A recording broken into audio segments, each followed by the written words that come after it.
Okay, so please start three times Om Namo Bhagavate Vasudevaya and then read from 23 to 35.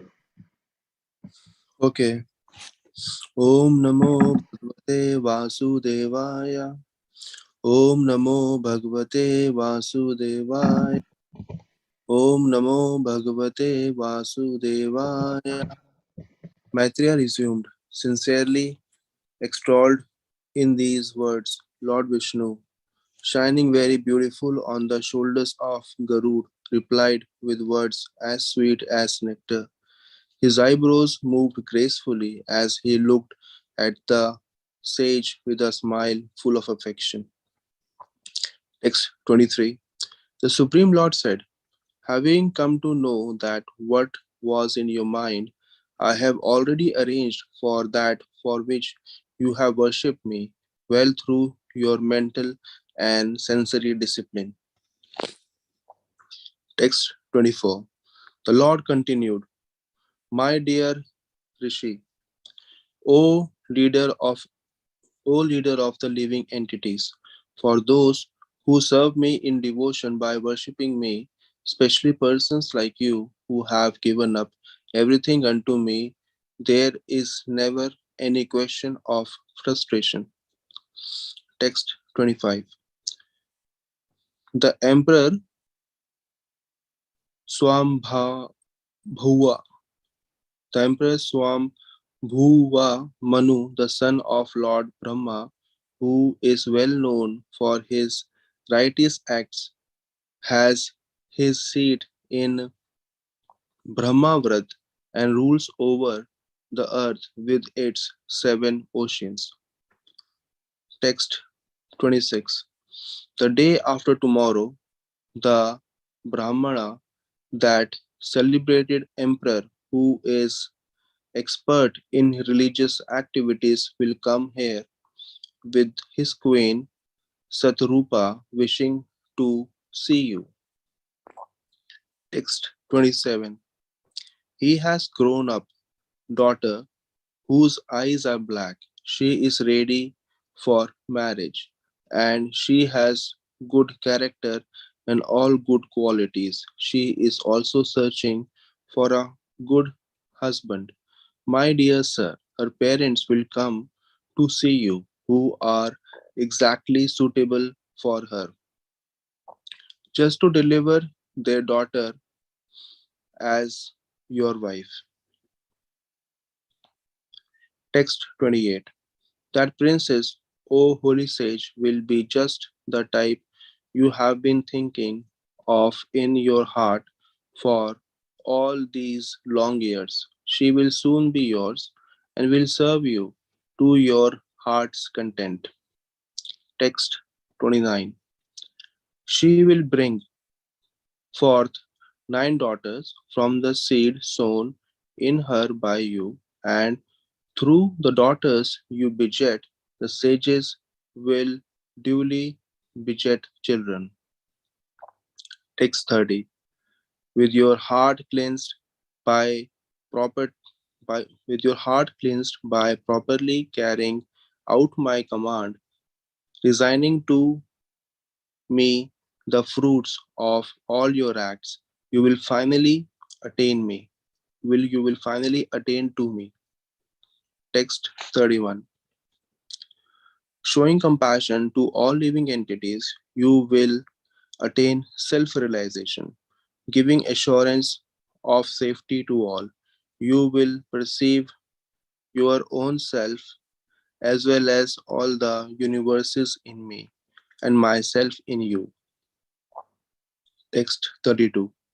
O great sage, I shall manifest my own plenary portion through your wife, Devahuti, along with your 9 daughters, and I shall instruct her in the system of philosophy that deals with the ultimate principles or categories.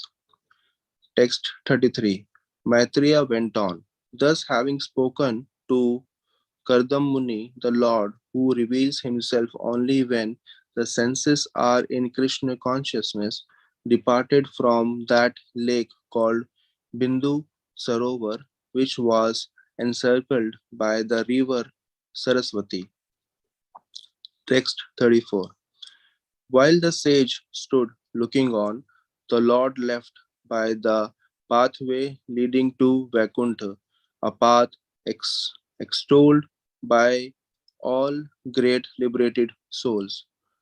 The sage stood listening as the hymns forming the basis of basis of the Samved were vibrated by the flapping wings of the Lord's carrier Guru. Text 35. Then, after the departure of the Lord, the worshipful, worshipful sage Kardam stayed on the bank of Bindu Sarovar, awaiting the time of which the Lord had spoken. Samir Prabhu, please read till the end of the chapter. Yeah, and you need not mention the verse number. Just go with the flow. Okay. Savambha, Savambhuva Manu with his wife mounted his chariot, which was decorated with golden ornaments, placing his daughter on it with them. He began traveling all over the earth. O Vidur, they reached the heritage of the sage who had just completed his vows of austerity on the very day foretold by the Lord. The holy lake Bindu Sarovar, flooded by the waters of the river Saraswati, was resorted by the host of eminent sages. Its holy water was not only auspicious but as sweet as nectar. It was called Bindu Sarovar because drops of tears had fallen there from the eyes of the Lord, who was overwhelmed by the extreme compassion for the sage who had sought his protection. The shore of the lake was surrounded by clusters of pious trees and creepers, rich in fruits and flowers of all seasons, that offered shelter to pious animals and birds, which uttered various cries. It was adorned by the beauty of groves of forest and trees. Yes, the area resounded with the notes of overjoyed birds. Intoxicated bees wandered there, intoxicated peacocks proudly danced, and merry cuckoos called one another. Lake Bindu Sarovar was adorned by flowering trees such as Kadamba, Kampa, Ashoka, K- Karanja, Bakul, Asana, Kunda, Mandara, Kuntija, and young mango trees. The air was filled with the pleasing notes of Karandav ducks, Pallavas, swans, ospreys, waterfowl, cranes, cark, carkworks, carkworks, and cuckoos, cuck, cuckoos. It shows surrounded with deer, boars, porcupines, gavias, elephants, baboons, lions, monkeys, and musk deer. Entering that most sacred spot with his daughter and going near the sage, the first monarch, Swam Bhuva Manu saw the sage sitting in his hermitage, having just propitiated the sacred fire by pouring oblations into it. His body shone most brilliantly, though he had engaged in austere penance for a long time. He was not emaciated, for the Lord had cast his affectionate sidelong glance upon which, and he had also heard the nectar flowing from the moon-like words of the Lord. The sage was tall, his eyes were large, like the petals of a lotus, and he had matted locks with his. Can you please move? Okay. And he had matted locks of his head. He was clad in rags. Swayambhuna Swambhuva, Manu approached and saw him to be somewhat soiled, like a unpolished gem. Seeing that the monarch had come to his hermitage and was going before him, the sage greeted him with benediction and received him with due honor. After receiving the sage's attention, the king sat down and was silent, recalling the instructions of the Lord. Kardama then spoke to the kings as follows, delighting him with his sweet accents. The tour you have undertaken, O Lord, is surely intending to protect the virtuous and kill the demons, since you embody the protecting energy of Sri Hari. When necessary, you assume the part of the sun god, the moon god, and the god of fire, Indra, the lord of paradise, Vayu, the wind god, Yama, the god of punishment, Dharma, the god of piety, and Varun, and the god of piety, and Varun, the god of presiding over the waters, all obeisances to you, who are none other than Lord Vishnu. If you did not mount your victorious jewel chariot, whose mere presence threatens culprits, if you did not produce fierce sounds by the twanging of your bow, and if you did not roam about the world like the brilliant sun, leading a huge army whose trampling feet caused the globe of the earth to tremble, and all the moral laws governing the varnas and ashramas created by the Lord Himself would be broken by the rogues and rascals. If you gave up all the thought of the world situation, unrighteousness, please move.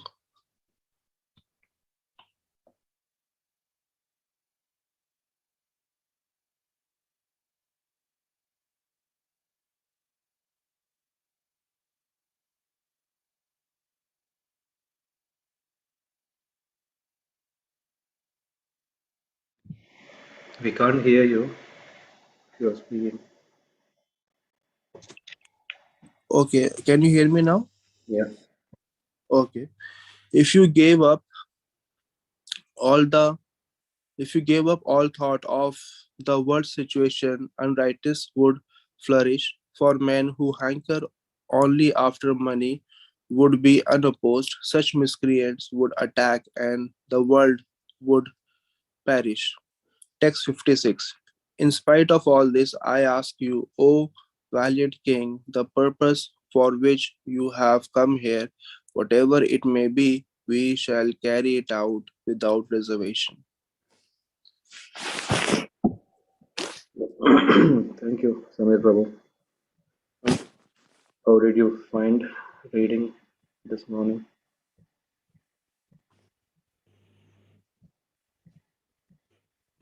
You're on mute again.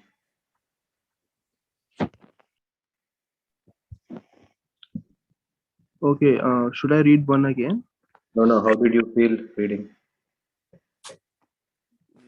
Reading was good. It was good, yeah.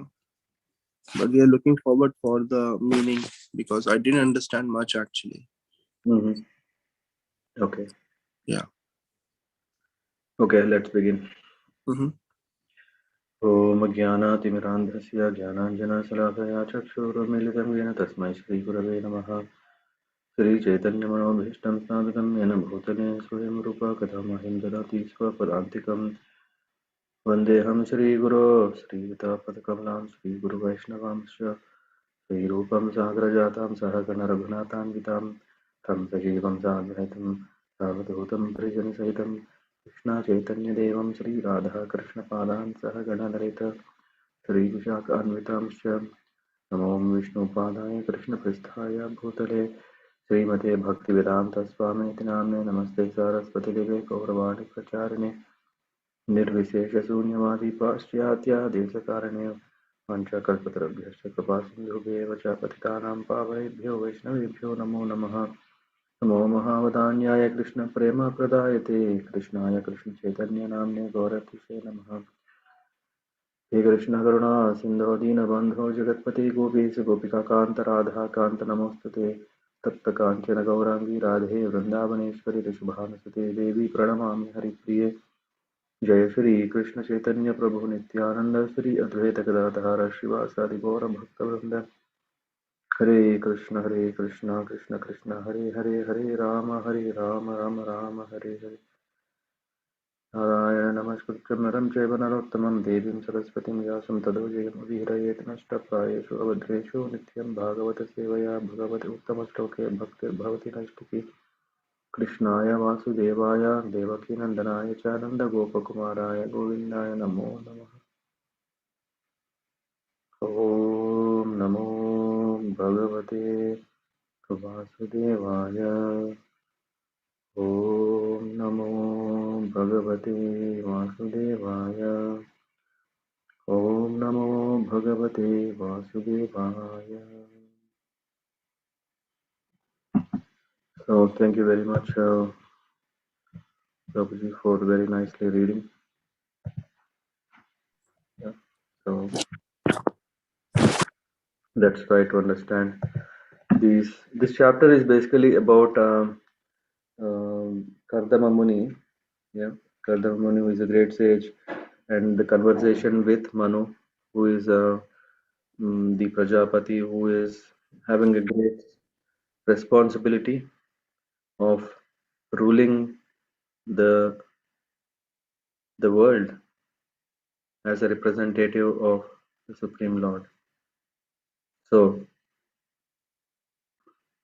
last time we were talking about Vidura is asking, yeah, he is asking about his two sons and two daughters of Manu, yeah, and then he was keen to know the austerities. He was explaining the austerities of Kardama Muni, and who underwent austerities for 10,000 years, and then there is a desire. What was his desire was to beget a beautiful supporting wife so that he can engage in the service of in the service of Lord Brahma, and with his power, with his austerities, um, Kardama Muni got darshan of the Lord. And anyway, that's what we discussed, and we discussed till that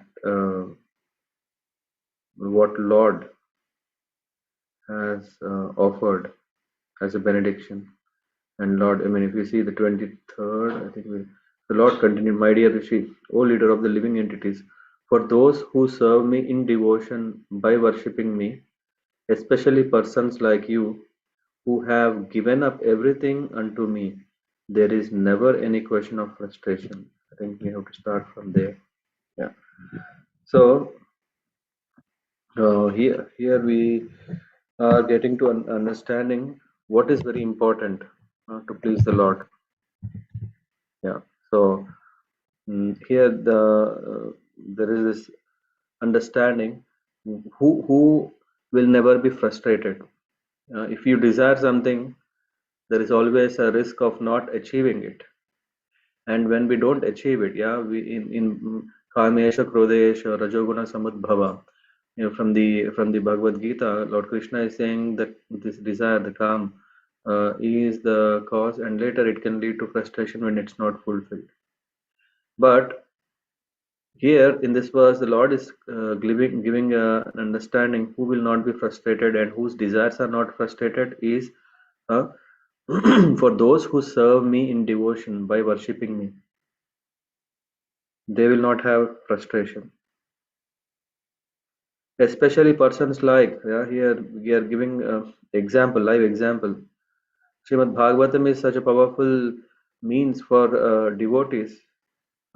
Why? Because we have practical examples through which we can understand who and how to be so that we can be successful.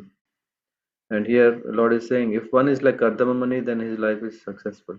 If one is like Kardama Muni, then he will not be frustrated. There is never any question of frustration. And in this connection, Prabhupada is mentioning that, uh,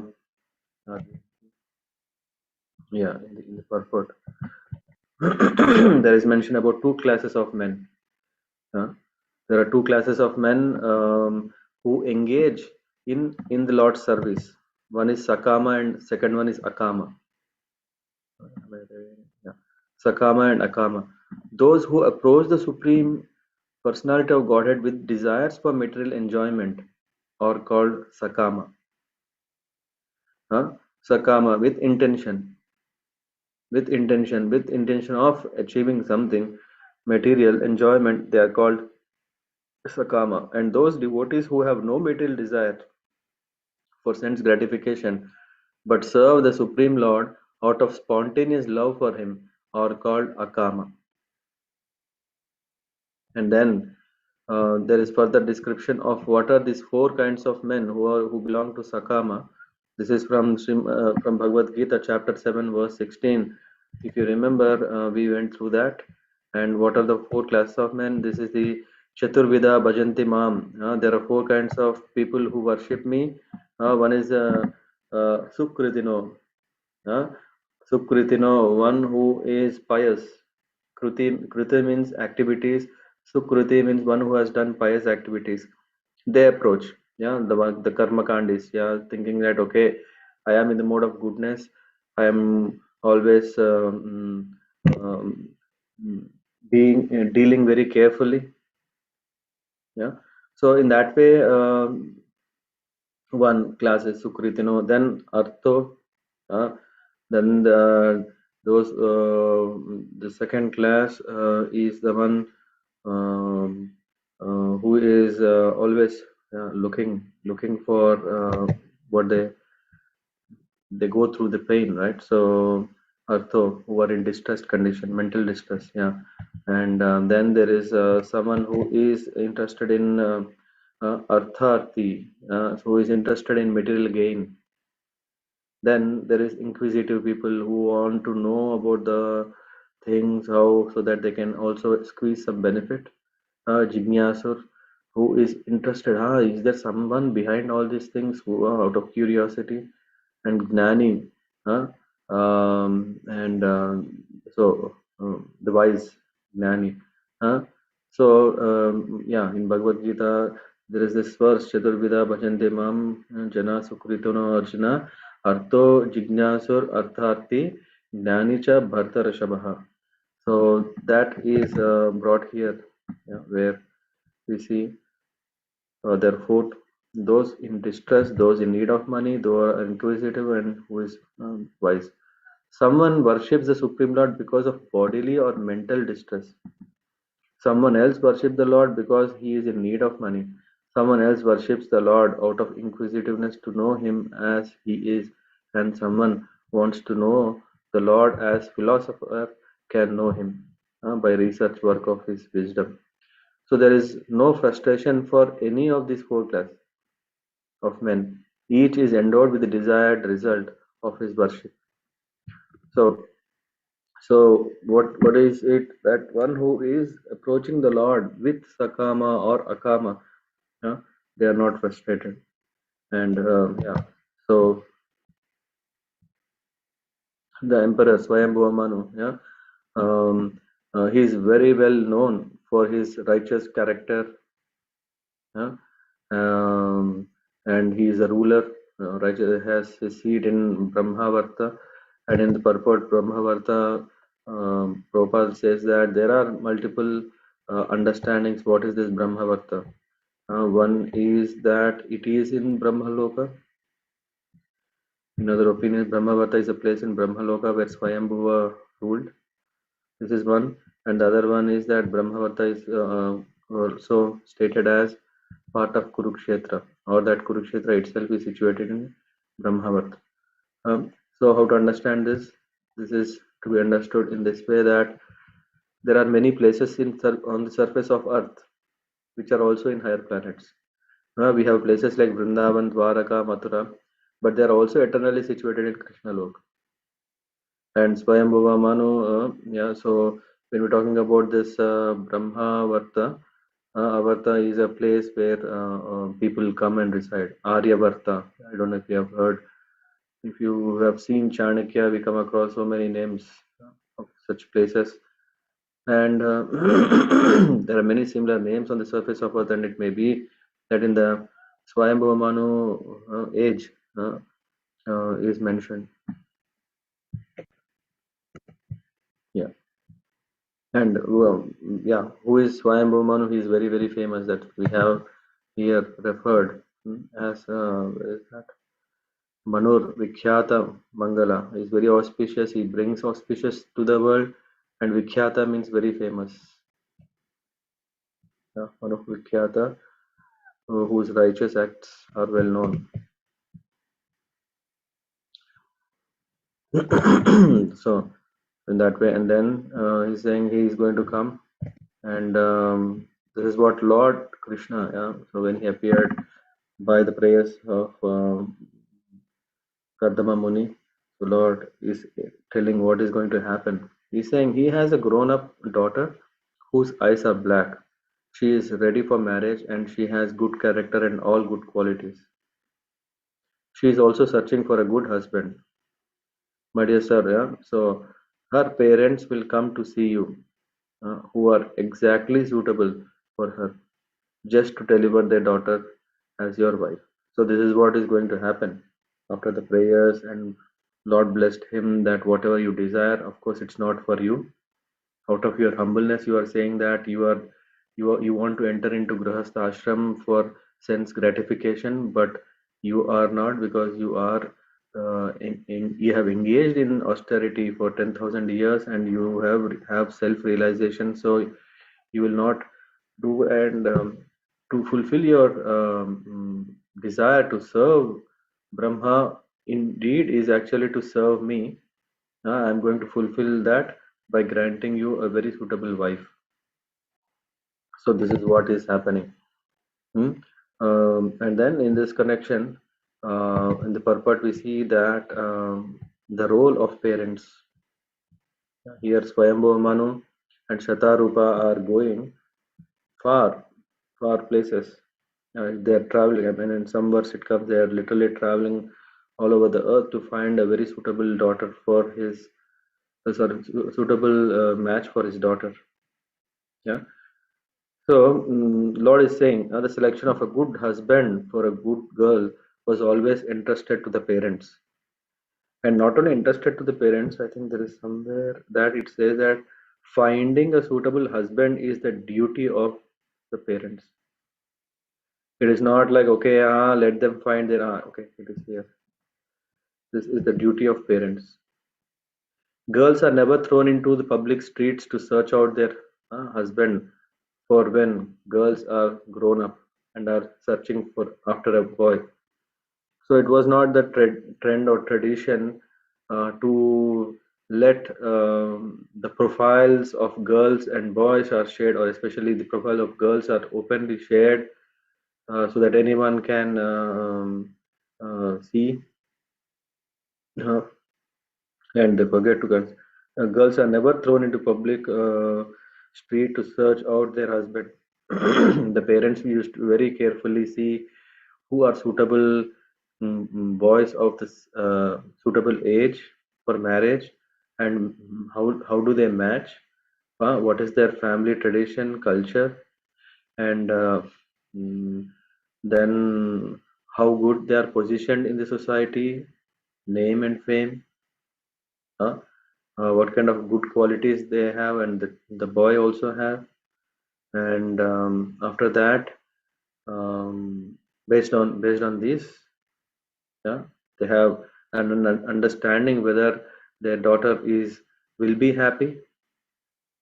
Out of urge of sex desire, a girl may accept anyone, but if the husband is chosen by the parents, they can consider who is to be selected and who is not. This is very important, where due to out of infatuation, out of carried away by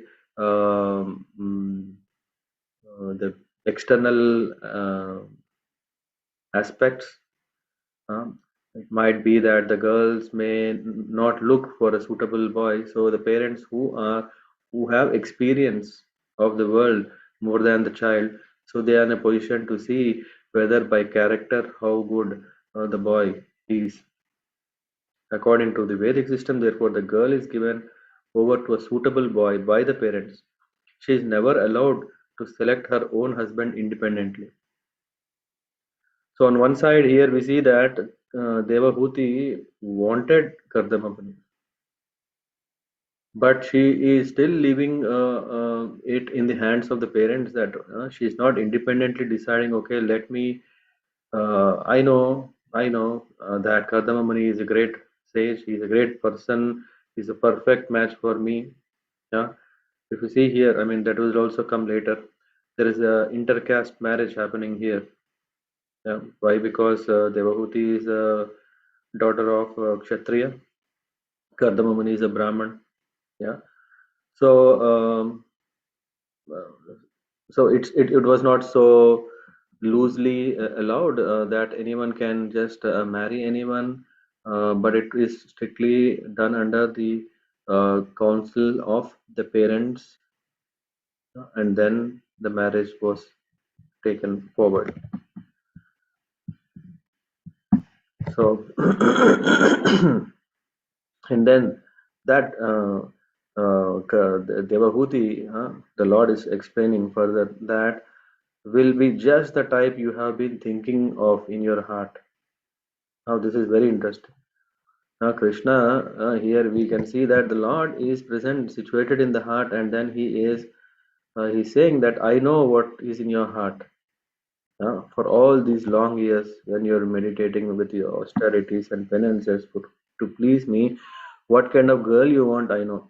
She will soon be yours and will serve you to your heart's content. In this connection, the purport is here. Here, the Lord, who is situated in everyone's heart, only by God's grace can one get a nice wife.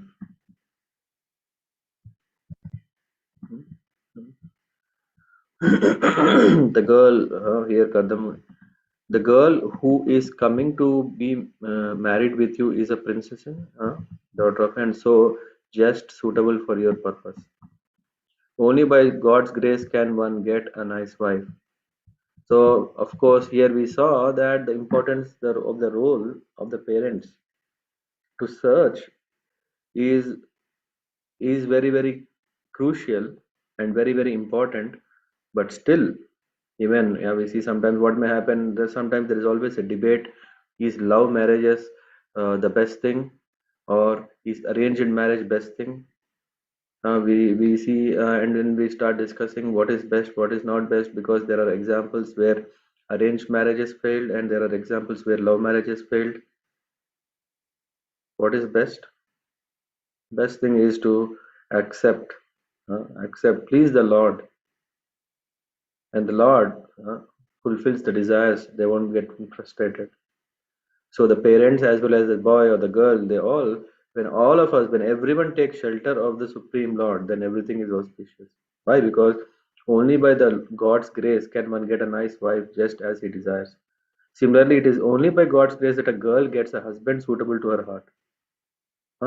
Thus, it is said that if we pray to the Supreme Lord in every transaction of our material existence, everything will be done very nicely and just suitable to our heart's desire. In other words, in all circumstances, we must take shelter of the Supreme Personality of Godhead and depend completely on His decision. Why? Because man proposes. It is we who want. If based on we deciding on the right thing, want to do right thing, and the Lord disposes, the fulfillment of desires therefore should be entrusted to the Supreme Personality of Godhead. That is the nicest solution. So if at all we want to be happy, if at all we don't want to be frustrated, if at all we want to be successful, what is the secret? Is that we entrust our interest in the Supreme Lord's service. Kardama desired only a wife, but because he was a devotee of the Lord selected a wife for him who was the emperor's daughter, a princess. Thus, Kardama Muni got a wife beyond his expectation. If we depend on the choice of Supreme Lord, we will receive benedictions in greater opulence than we desire. Of course, that should not be the motto that, okay, I'll get more than what, but we should understand that everything is in the hands of the Lord. And I think in this connection, it's mentioned about intercaste marriage. Therefore, intercaste marriage was current even in those days. The system was that a Brahman could marry the daughter of a Kshatriya, but a Kshatriya could not marry the daughter of a Brahman. We have evidences from the history where Sukracharya offered his daughter to Maharaj Yayati, but the king had to refuse to marry the daughter of Brahman. Only with the special permission of Brahmana could they marry. So that was possible. Thus, intercaste marriage was not prohibited in the olden days, many millions of years ago, but there was a regular system of social behavior. So it is based on what? It is based on who the Varnashrama system, how it can work smoothly according to the setup and wish of the Lord.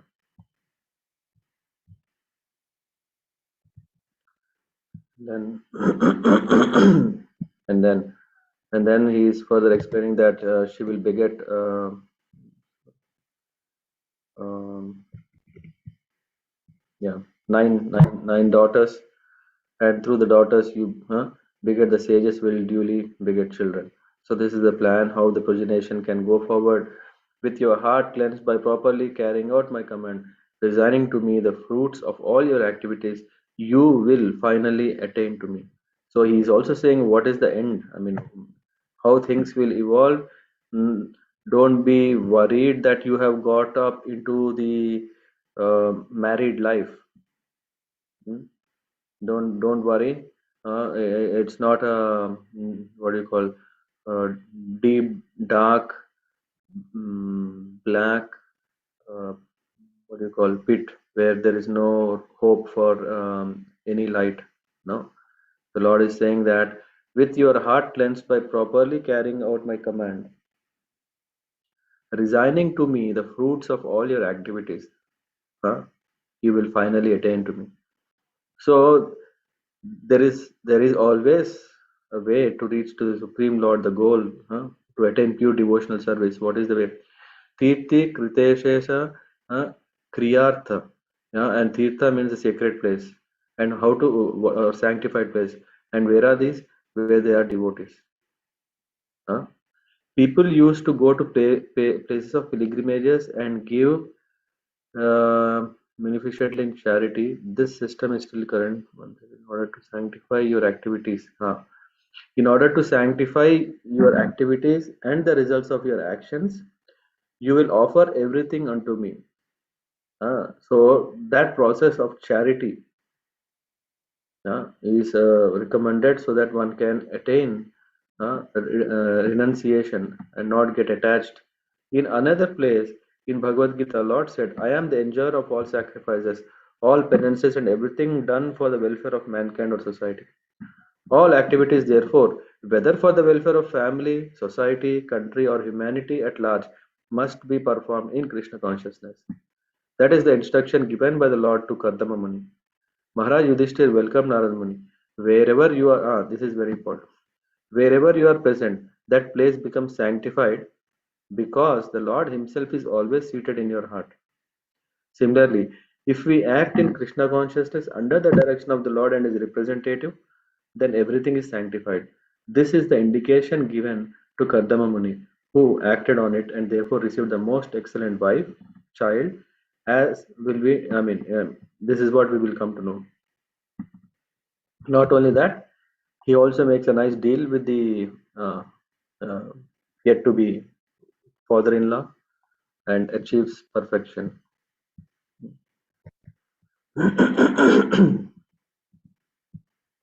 And then comes, and what is that? Showing compassion. These are the qualities.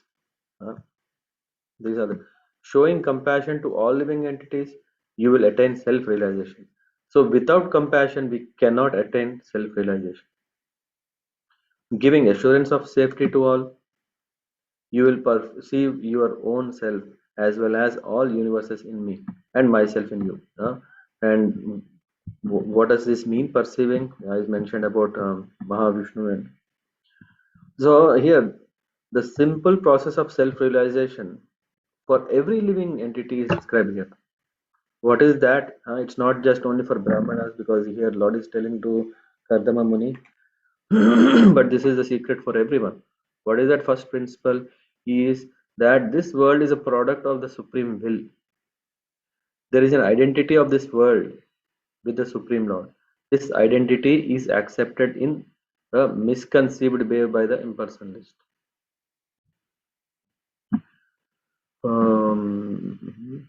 But those who are personal devotees of the Lord take everything to be the property of the Supreme Lord.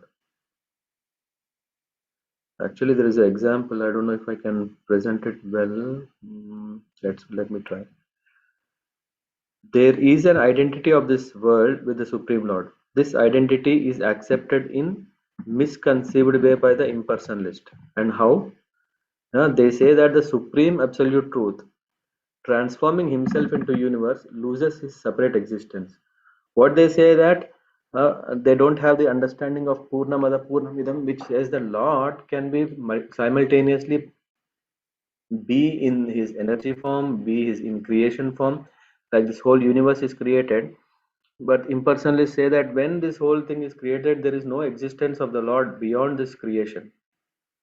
But that is not true, because the Lord is eternally present in his own abodes, in Vaikuntha, in Goloka, in all the spiritual planets, in spiritual leelas. He is actively, personally uh, present.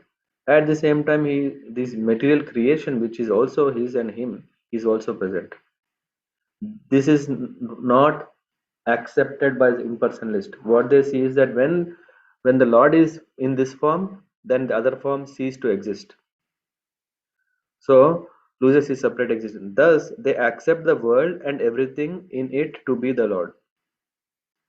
That is pantheism, wherein everything is considered to be the Lord. This is the view of impersonalists. But those who are personal devotees of the Lord take everything to be the property of the Lord. So whatever we are seeing, it is the property of the Lord, but not the Lord alone. Yeah, it's not that Lord is everything that we are seeing. There is nothing beyond it. But those who are, everything whatever we see is the manifestation of the Supreme Lord. Therefore, everything should be engaged in the service of the Lord. This is oneness. Yeah. Anyway, that is the detail that came here. We could use it. There is also this that everything should be considered for. Yeah, and this is what this energy can be utilized for real self-interest if one is compassionate. A person in Krishna consciousness, a devotee of the Lord, is always compassionate. He is not satisfied that only he himself is a devotee, but he tries to distribute the knowledge of devotional service to everyone. There are many devotees of the Lord who faced many risks in distributing the devotional service of the Lord in general. That should be done. That is the compassion. Compassion means not only looking for ourselves, not only we think that okay, telling others is not good.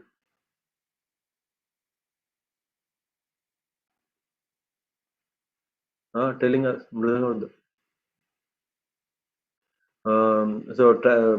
not good. So that we should understand that if at all we are happy with this process of devotion,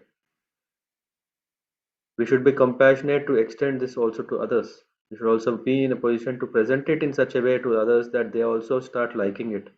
It is not that we have to push it on someone. It's not that we have to rub it on someone. It's not that we risk ourselves that even we fall down, that we cannot practice our own devotion. So guarding against these all things, we should still be compassionate.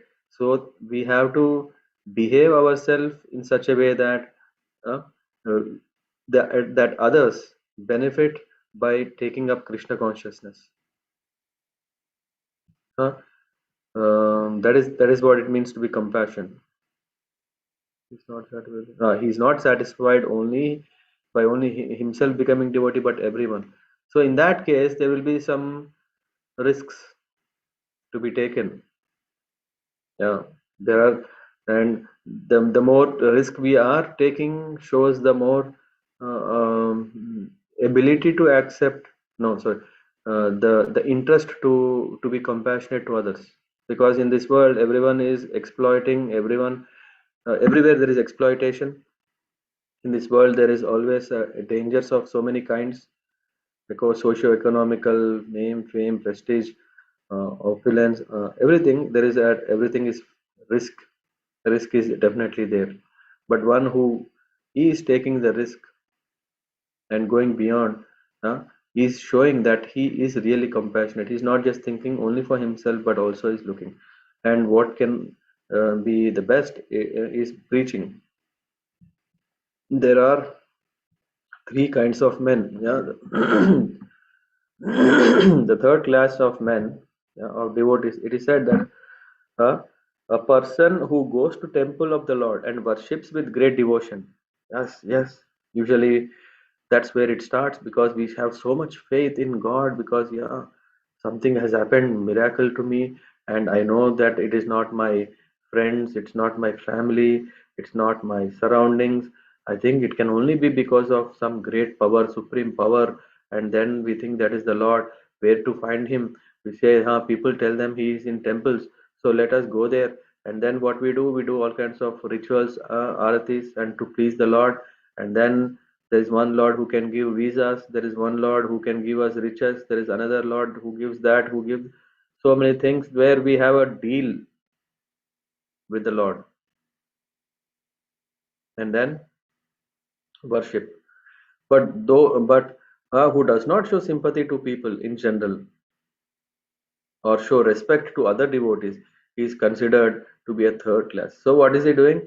He doesn't have sympathy to people in general, or show any respect to other devotees. Huh? Such is a very low class devotee, third class. So he is very much self-focused, self-centered. For his own benefit, he is ready to go to temple. Otherwise, doesn't value anything else.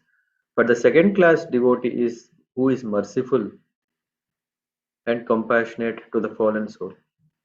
So these two things are very important: daya, karuna. Daya, karuna, evacha. So these two things are important. So second class devotee is always cognizant of his position as an eternal servant of the Lord.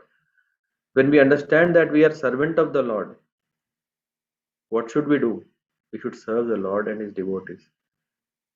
And how can we do that? By reaching out, by being compassionate.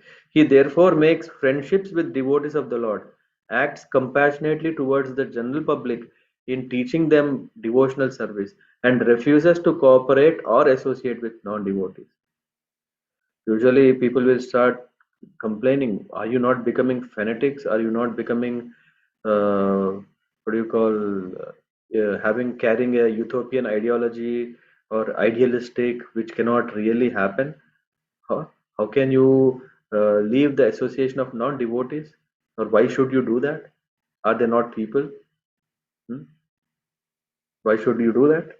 Yeah, yeah, but yeah, Madhyamadikari, he should be very careful, because there is always, because he is not yet so firmly fixed in this position where he himself may commit offense by thinking, hey, that person is not good, I am good. That person is not devotee. uh, we create envy, they create envy. We create hatred, they create hatred, which is not good for both. So the second class of men try to avoid non-devotees, associating with non-devotees. Going preaching to non-devotees is not an offense, but associating with them means engaging in their activities, to take pleasure in their activities, to have interest in their activities. That is what is called associating with non-devotees. That's not good. As long as one is not compassionate to people in general in his devotional service, he is third class man. Who is first class devotee? Gives assurance to every living being that there is no fear of this material existence. Let us live in Krishna consciousness and conquer the nescience of material existence. It is indicated here that Kardama Muni was directed by the Lord to be very compassionate and liberal, and his householder life, and to give assurance to people in his renounced order. And here there is very nice explanation. This goes further. Really like this purport. That the sannyasi's role, we are not talking about um, bogus or uh, yeah those so-called sannyasis, but we are talking about true sannyasis. One in the renounced order of life is meant to give enlightenment to the people. So that is the main and focus of sun. It's not that to free ourselves from the burden of material responsibilities, just not to free release the burden, to feel what you call whatever the stress from the worlds in different forms it's coming home. By taking sannyasi, I don't have to take care all of these things, so nice, so let me take. No, the purpose is to enlighten people, which means first of all the sannyasi should himself be enlightened. He should travel going from home to home to enlighten whom? The householders. Why? Because householders are absorbed in family affairs and forgets his relationship with Krishna. If he dies in forgetfulness, we are talking purport is about grihasthas, householders. Most of us who are in the situation, because of the family affairs, we may get carried away and we may not be able to take up to Krishna consciousness. What is going to happen? If we die, what will happen? It will be like a death like cats and dogs, and then his life is spoiled. It is the duty of sannyasi, therefore, to go and awaken the forgetful souls with enlightenment of their eternal relationship with the Lord and to engage them in devotional service.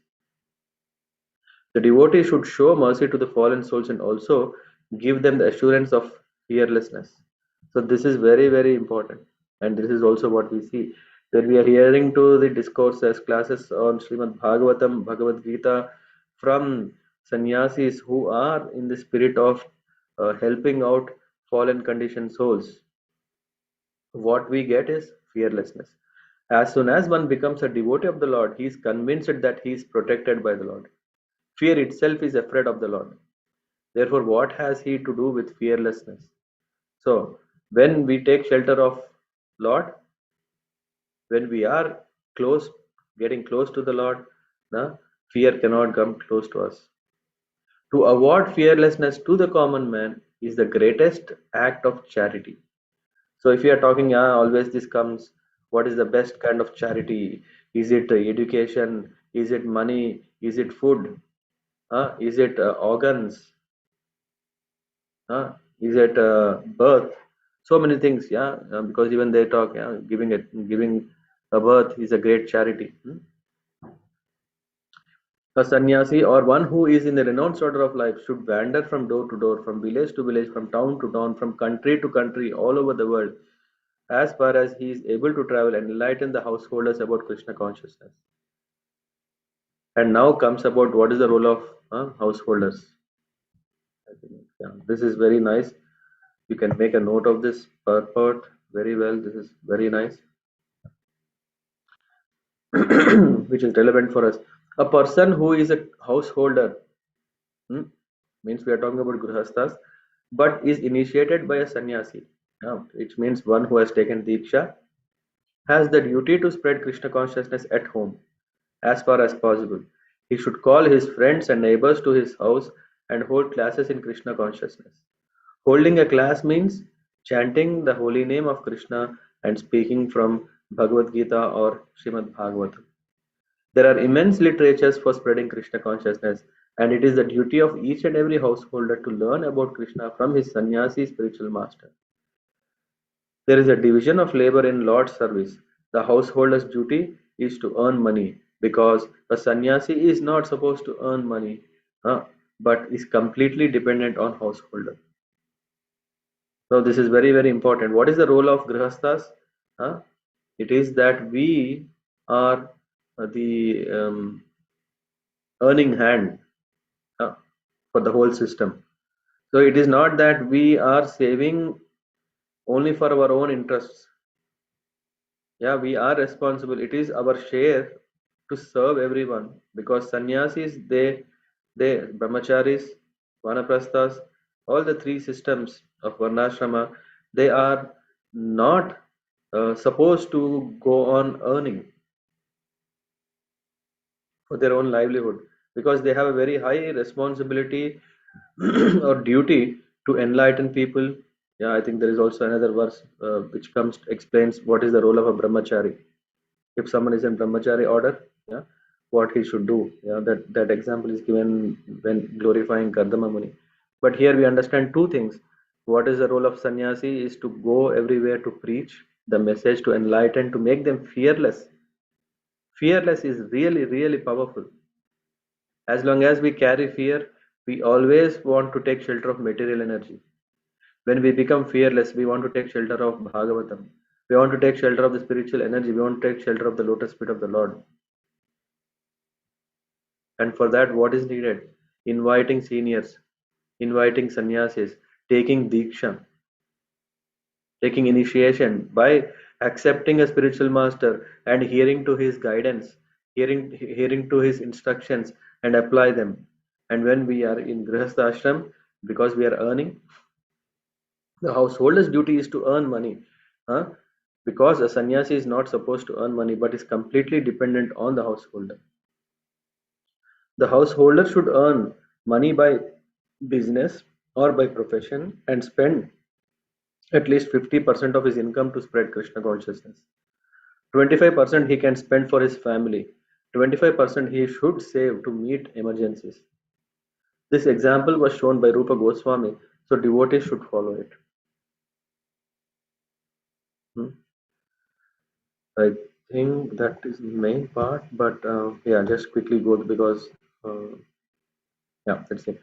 To be one with the Supreme Lord means to be one with the interest of the Lord. Yeah, we always want Lord, we always want His association, we always want His to serve Him. How? By having the interests aligned. Just like if we at our home, in our family, if we want to please someone, we need to understand the interest. If all the interests are common interests, then the family thrives very successfully, very happily. Otherwise, if there are difference of interests, then yeah, we cannot achieve the goal of serving each other. Becoming one with the Supreme Lord does not imply becoming as great as Supreme Lord. It is not possible. The part is never equal to the whole. The living entity is always a minute part. This is what we need to understand. The Lord wants to fulfill his desires unlimitedly, and the devotee also serves him to fulfill his unlimited desires. So, what does this mean is that the Lord has this great desires. It's not that we become great by doing it. It is that the devotee, also serves him to fulfill. There is an unlimited oneness of interest between the Lord and his devotee.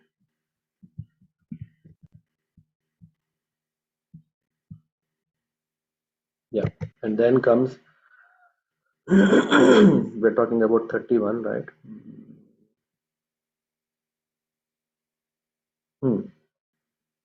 32.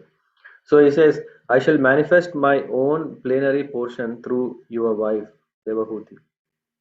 It's not only that, along with your 9 daughters, and I shall instruct her in the system of philosophy that deals with the ultimate principles or categories. So, so here, what does it mean? First, we need to understand that the Lord is saying, if we go to the verse clearly says, Sahaham Swamsa Kalaya actually. Kalaya. In the purport, we see what is this Kalaya is Swamsa Kala. Swad Viryena Mahamune Tava Kshetre Devahutyam Pranisya Tattva Samhitam. So here it says, the word Swayam Kalaya indicates that the Lord would appear as son of Devahuti and Kardama Muni as Kapila Dev. And here we have to be very careful to understand who is this Kapila Dev, which Kapila Dev has given what philosophies. Yes. So the Lord foretold. Yeah, here the Lord is telling to who is this Muni? Kardama Muni, that he would appear in his incarnation as Kapila Dev, and what is he going to do? Would propagate the philosophy of Sankhya, which is Sankhya Niti, Sankhya Shastra. Sankhya philosophy is very well known in the world as propagated by another Kapila Dev. So the same Sankhya philosophy is spoken or presented by Kapila Dev, but that Kapila Dev is not the same Kapila Dev that Lord has said, and he is not the son of Kardama Muni. No, Sank, but that Sankhya philosophy is different from Sankhya philosophy which was propounded by Lord himself. And here, one philosophy is telling about godless, and the other one is telling about godly. The Sankhya philosophy propagated by Kapila, the son of Devahuti, is godly philosophy. Now see what is the difference. That is one. And then here we see Swamsha Kalaya. Here this word divides into two, into two different expansions. One called Kala, the other Vibhinnamsha. Yeah. Ordinary living entities are called Vibhinnamsha expansions, and unlimited expansions of Vishnu Tattva such as Vamana, Govinda, Narayana, Pradyumna, Vasudeva and Ananta are called Swamsa Kala. Swa means self, Swamsa my own, refers to direct expansion, and Kala denotes an expansion from the expansion of original, like plenary. Yeah? The example one is Balaram is an expansion of Krishna, huh? And from Balaram the next expansion is Sankarshana. Thus Sankarshana is Kala, but Balaram is Swamsha. There is no difference. I mean, this is more important for us rather than the technical aspects, which I mean I don't know, even I can understand very well. But what is very important is there is no difference, however, any among them. This is very nicely explained in Brahma Samhita. Deepachir evahi dasantaram abhyupetya. With one candle, just like when we have one candle may light a second candle, and with a second, a third, and then a fourth, and in that way there can be thousands of candles. And no candle is inferior to another in distributing light. Every candle has the full candle power, but there is still the distinction that one candle is the first, and another is second, and another third, and another fourth. Similarly, there is no difference between the immediate expansion of the Lord and his secondary expansion. So all the names, all the forms are equally powerful. And here comes a very important point. Usually I have this, how to understand that the Lord and his names are not different. Yeah. The Lord's names are considered in exactly the same way. Where here example was about the Lord and his all Vishnu Tattva expansions. Now we come to this point. The Lord's names are considered in exactly the same way. Since the Lord is absolute, his name, his form, his pastimes, his paraphernalia and his qualities all have the same potency. In the absolute world, the name Krishna is the transcendental sound representation of the Lord. There is no difference in potency between his qualities, names, form, etc. Maybe I don't know if I'm a little fast looking at time, but if we chant the name of the Lord, Hare Krishna, that has as much potency as the Lord himself. The potency of the Lord and the potency of the holy name are equal. There is no difference in potency between the form of the Lord whom we worship and the form of the Lord in the temple. One should not think that one is worshipping a doll or a statue of the Lord, even if others consider it to be a statue. Because there is no difference in potency, one gets the same result by worshipping the statue of the Lord or the Lord himself. This is the science of Krishna consciousness. So it is not that if the Lord is directly coming, let me go and worship him, compared to worshipping the Murti. There is no, we cannot compare because everything is equipotent. I said we'll go at least till 35. Let's see if we can achieve and then close. We are not that far.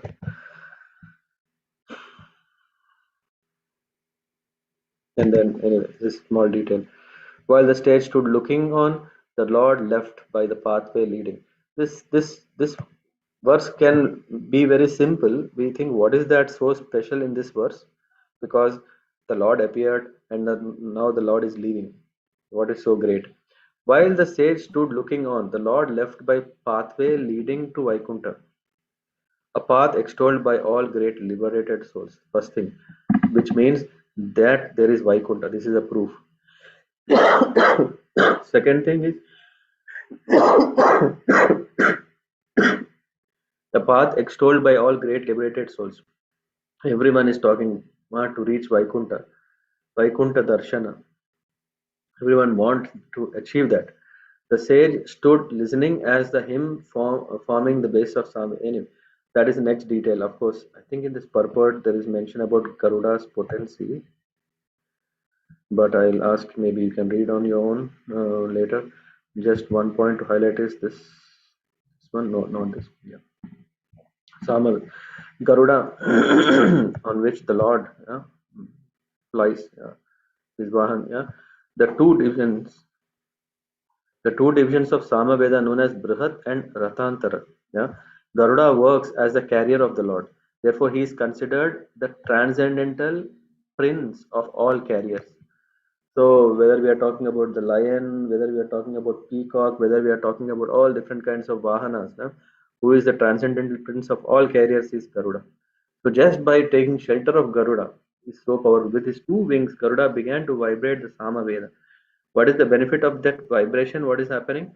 These Samaveda utterances are automatically heard by devotees when another great devotee of the Lord, Garuda, flaps his wings. With no effort, yeah, of course, one has to be able to mm, be in a position to hear to the vibration of Garuda. There was no doubt that he was liberated. Thus, he could see Garuda. This Kardama Muni. This is what I want. The conditioned soul cannot understand the devotional service of the Lord. But Kardama Muni was liberated soul who saw the Supreme Lord in person face to face. There was no doubt that he was liberated, and thus he could see Garuda carrying the Lord on the way to Vaikuntha and hear the flapping of his wings vibrating the sound of Hare Krishna, the essence of the Samaveda.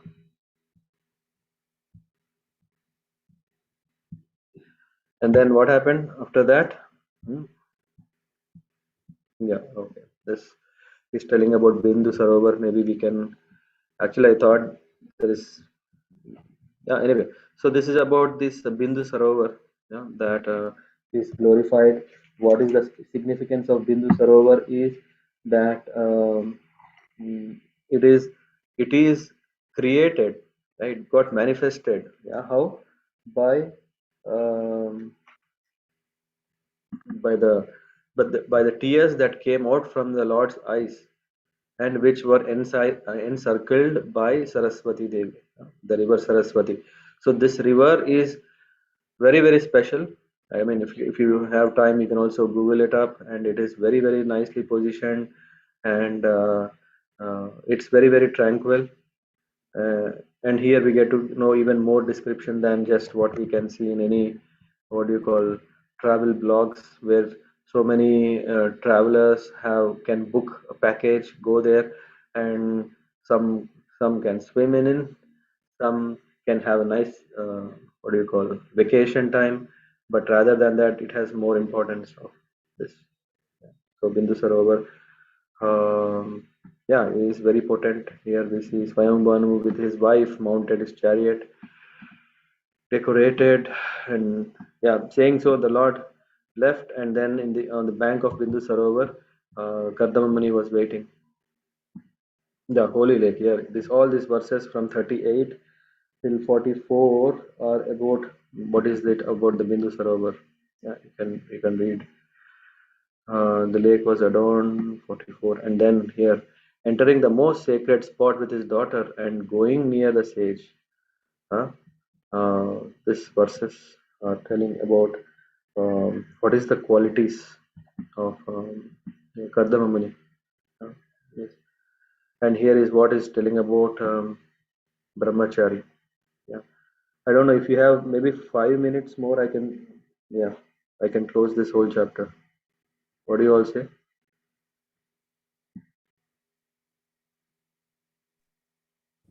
Let's do it. Yes, Prabhuji. Hmm?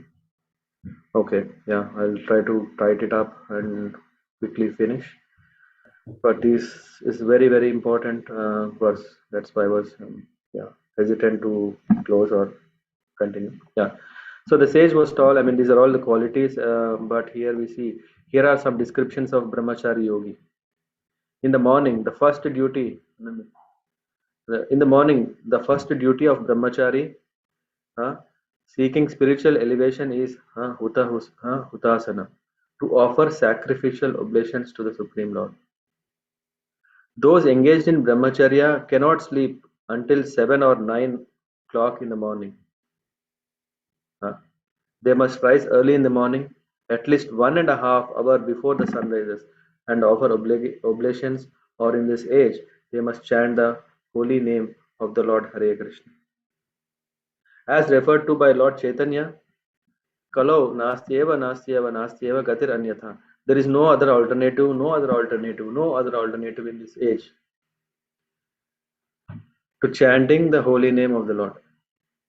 The brahmachari must rise early in the morning, and after placing himself should chant the holy name of the Lord. From the very features of the sage, it appeared that he had undergone great austerities. That is the sign of one observing brahmacharya, the celibacy. If one lives otherwise, it will be manifest in lust, visible in his face and body. The word Vidyotamanam indicates that brahmachari feature should showed in his body. Hmm? And then it is further said, that is the certificate that one has undergone great austerity in yoga. A drunkard or a smoker or sex monger can never be eligible to practice yoga. Yeah. So in that way, there is further explanation about this. And here it says similarly, one who hears the transcendental vibration of the holy name of the Lord, Hare Krishna, also improves in health. Because for us, we are very much concerned of health, how to maintain a good health lifestyle, and lead a long, um, uh, yeah, good life. We have actually seen that many brahmacharis and grahasthas connected with the International Society for Krishna Consciousness have improved in health, and a luster has come to their faces. It is essential that a brahmachari engaged in spiritual advancement look very healthy and lustrous. The comparison of the sage to an unpolished gem is very appropriate. Why? Even if a gem just taken from a mine looks unpolished, the luster of the gem cannot be stopped. Similarly, although Kardama Muni was not properly dressed and his body was not properly cleansed, his overall appearance was gem-like. So this shows that a brahmachari, we can see whether he is from a quality, yeah, how is he? It is basically depending on how his lifestyle is, because the lifestyle of getting up early in the morning, first duty of brahmachari is chant. Yeah, this is what we understand. They must rise early in the morning, at least 1.5 hours before the sunrise, and offer oblations, yeah, which is in this case Hare Krishna mantra chanting. So one who chants early in the morning, they will have a good health, and what is that? And a luster that has to come, that comes on their face. Anyway, so seeing that the monarch has come to his hermitage and was bowing before him, the sage greeted him with benediction and received him with due honor. Here there is one technical aspect. What is the technical aspect here? Or is it not the right one? This is okay. Let me see. Emperor Swayambhu Manu not only approached the cottage of dried leaves possessed by hermit, but also offered respectful obeisances unto him. Similarly, it was the duty of hermit to offer blessings to the king. Okay. Swayambhu Manu, who is a Kshatriya, when he approached a Brahmana, what does he do? He will pay obeisances and get blessed. But and the Brahmanas, what they do? They offer blessings. What happened? This is done, but then in the next verse, it says, after receiving the sage's attention, the king sat down and was silent. No, let me find that. Yeah. The tour, the tour you have undertaken, O Lord, is supremely intended to protect the virtuous and kill the demons. Yeah, yeah. This is, I mean, I don't know which purport it is, but it says that Kardama Muni, he also offered obeisances. Ideally, it's not required. Yeah, ideally, it's not required because he is a Brahmana. He is well positioned. But because he saw, am I on the same one? Sometimes no. So he is seeing Swayambhava Manu, who is the representative of the Supreme Lord. So because he is Supreme Lord's uh, plenary expansion, that's why Kardama Muni also offered obeisances to Swayambhava Manu. I'm sorry, I didn't find that. Necessary part of sun. Okay, this will come little later. Ah, since the sage Kardama Muni was a Brahmana and Swayambhava was a Kshatriya, the sage was not supposed to offer obeisances to the king because socially his position was greater than king's. But he offered his obeisances to Swayambhava Manu because, as Manu, king and emperor, he was the representative of the Supreme Lord. The Supreme Lord is always worshipable, regardless of whether one is a Brahmana or a Kshatriya or a Shudra. When the Lord is taking appearing, he is always worshipable.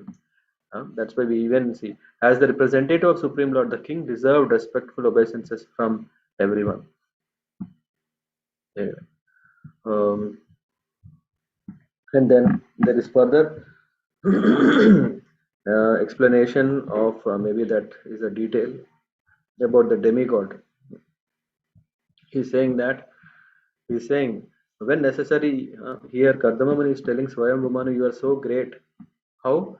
When necessary, you assume the part of sun god, moon god, Agni, the god of fire, Indra, the lord of paradise, Vayu, the wind god, Yama, the god of punishment, Dharma, the god of piety, and Varuna, the god preceding over waters. All obeisances to you, who are none other than Lord Vishnu. So he's paying obeisances. Kardama Muni is glorifying. So Manu is comparing to different demigods because of, as a king, Swayambhava Manu is exhibiting the qualities of demigods.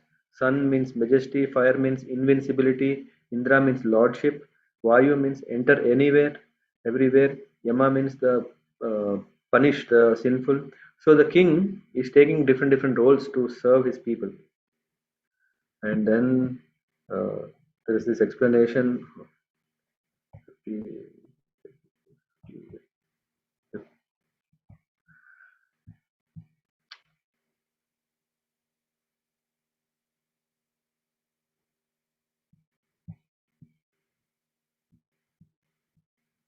If you do not mount your victorious jeweled chariot, whose mere presence threatens culprits, if you did not produce fierce, I mean, this is further glorification or explanation. He said, if you do not tour the earth like sun with your chariot, bow, and army, then this Varnashrama system that the Lord has set up, it would have been broken down. Yeah, it would have. So you're protecting. Otherwise, everything would have got destroyed. Yeah. So if you give up all thoughts of world situations, and unrighteous would flourish. So you are guarding, so that irreligion will not increase. So you are protecting. Yeah. In spite of all this, I ask you the purpose for which you have come here. Whatever it may be, we shall carry it out without reservation. So that is what Kardama Muni very cordially welcomed Shatarupa and Swayambhuva Manu along with Devahuti. Yeah, they all came. Yeah, that we will discuss. In the next verse, there is glorification about Devahuti and also very nice, which tells about agreement. Yeah. And so that Kardama Muni says, after the marriage, I mean, I'm happy, very happy to accept your daughter, but after accepting, after begetting children, then I will renounce, enter into renounced order of life. Thank you very much for patiently, hearing. Is there any questions, any comments, anything anyone want to share?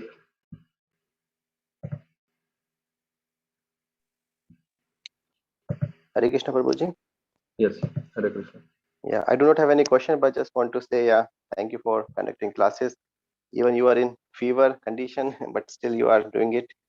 So I'm feeling more relieved from the fever.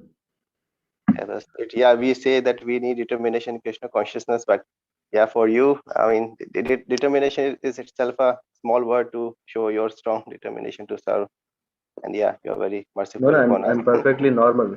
So I'm normal, so I'm able to do it. But still, Prabhuji, thank you. Hare Krishna. Hare Krishna. Hare Krishna Prabhuji, thank you for having this class.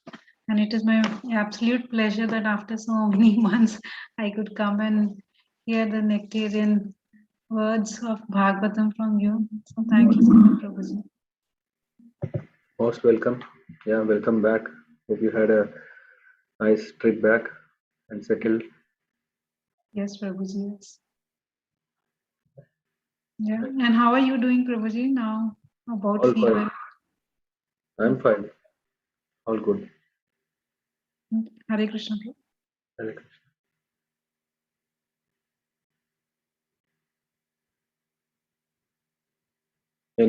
Any questions? I don't know. Samir, probably you had questions, right? Were you able to connect now to the chapter?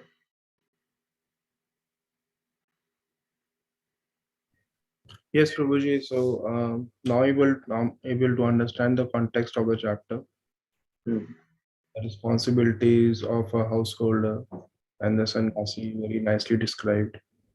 So it's a learning for us that how can we adjust our modern lives in order to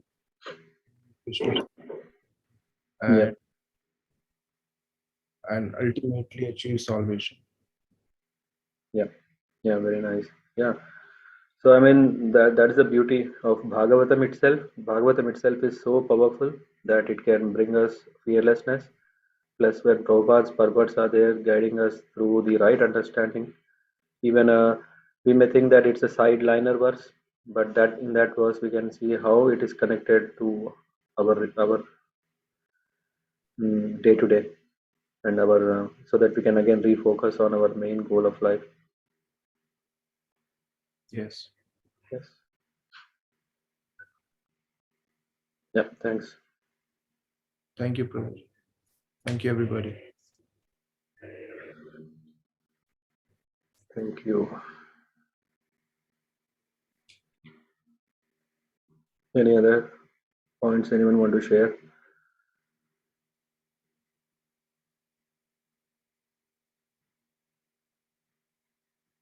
No. Okay then. Thank you very much. वाञ्छकल्पतरुभ्यश्च कृपा सिन्धुभ्येव च पतितानां पावनेभ्यो वैष्णवेभ्यो नमो नमः। श्रील प्रभुपाद की जय। अन्नकोटि वैष्णव श्रीमद् भागवतम की जय। हरे कृष्ण।